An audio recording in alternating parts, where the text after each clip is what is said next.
ধর্ম উপদেষ্টার মাধ্যমে উক্ত বইগুলোকে অবশ্যই রিভিউ করতে হবে। নাম্বার 4, আমাদের দাবি হলো যে পাঠ্যপুস্তক প্রণয়ন কমিটিতে অবশ্যই যোগ্য আলেমদেরকে ন্যস্ত করতে হবে, শুধু ইসলামিক বই প্রণয়নের ক্ষেত্রে নয়। কারণ আমরা বিগত সরকারের আমলে দেখেছি বিভিন্ন বাংলাদেশ সামাজিক বিজ্ঞান সহ নানা বইয়ের মাঝে ইসলাম বিদ্বেষী বক্তব্যগুলো আমাদের ছাত্রদেরকে পড়ানোর অপচেষ্টা করা হয়েছে। এই জন্য মূল পাঠ্যপুস্তক প্রণয়ন কমিটিতে অবশ্যই আলেমদেরকে সংযুক্ত করতে হবে।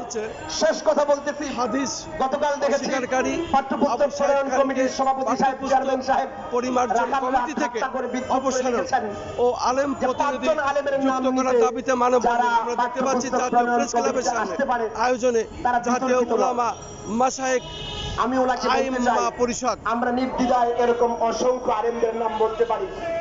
মাওলানা মুসা আল হাফিজ, মাওলানা শরীফ মোহাম্মদ, মাওলানা আব্দুল্লাহ জাকারিয়া, মাওলানা তাহমিদুল মৌলা, মাওলানা জয়নুল আবেদিন, এরকম অসংখ্য নাম আছে যারা বিতর্কিত নয়, তাদেরকে পাঠ্যপুস্তক প্রণয়ন কমিটিতে অংশগ্রহণ করানো হোক।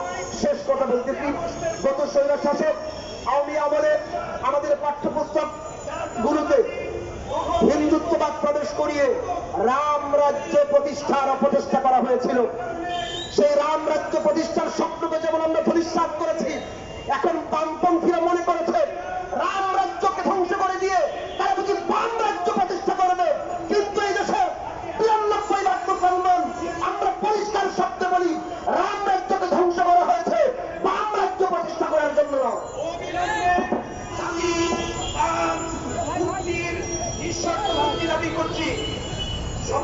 সংগ্রামী বন্ধুগণ, মানববন্ধন কর্মসূচিতে এখন বক্তব্য রাখবেন প্রখ্যাত আলেমে দ্বীন ধানমন্ডি কারাবাগান জামে মসজিদের সম্মানিত খতিব মুফতি আবু মাহমুদ রহমানী।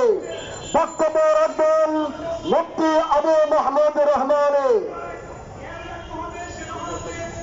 السلام عليكم ورحمة الله وبركاته. حامدا ومصليا أما بعد.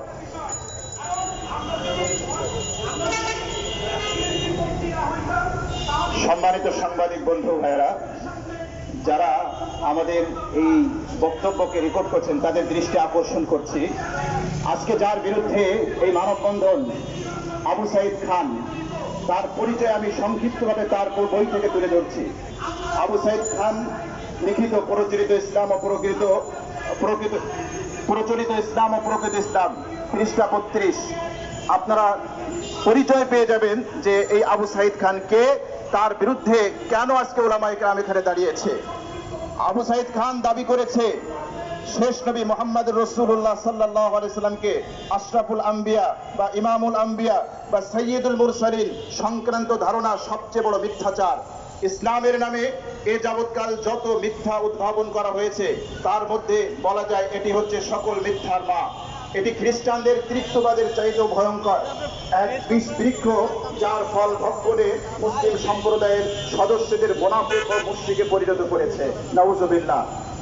এই কুখ্যাত আবু সাইদ খান সে দাবি করেছে আমাদের প্রাণের প্রিয় নবী মুহাম্মদ রাসূলুল্লাহ সাল্লাল্লাহু আলাইহি ওয়াসাল্লাম শ্রেষ্ঠ নবী নন, সাইয়্যিদুল আম্বিয়া নন, তিনি শ্রেষ্ঠ রাসূল নন। আমরা স্পষ্ট ভাষায় বলতে চাই, নবীর দুশমনের একটাই পরিচয়, তার আর কোনো পরিচয় হতে পারে না। সুতরাং এই নবীর দুশমন এই কুরআনকে মুসলমানদের ধর্মীয় গ্রন্থ লেখার জন্য নিয়োগ দেওয়া হয়েছে। আমরা বার্তা দিতে চাই, যেই নাপাক হাতে আমার নবীর বিরুদ্ধে কলম ধরতে পারে, সেই কলমের লেখা কোনো গ্রন্থ মুসলমানের সন্তানেরা পড়তে পারে না। তিনি উপস্থিতি, শেষ কথা বলে যাই, সরকারকে মেসেজ দিতে চাই, এই নবী অপমানকারী নবীর দুশমনকে যদি বিদায় করা না হয়, এদেশের তাওহীদি জনতা তাকে জুতা পিটা করে বিদায় করে ছাড়বে ইনশাআল্লাহ। নাসরুম মিনাল্লাহি ওয়া ফাতহুন করিম। আসসালামু আলাইকুম ওয়া রাহমাতুল্লাহি ওয়া বারাকাতুহু। শুধু দর্শক, আমরা দেখতে পাচ্ছি জাতীয় প্রেস ক্লাবের সামনে আলেম মানববন্ধন কর্মসূচিতে এখন বক্তব্য রাখবেন জাতীয় উলামা মাশায়েখ আইম্মা পরিষদের সংগ্রামী যুগ্ম সাধারণ সম্পাদক, ঢাকার ঐতিহ্যবাহী দ্বীন বিদ্যাপীঠ জামিয়া বহরুল উলুমের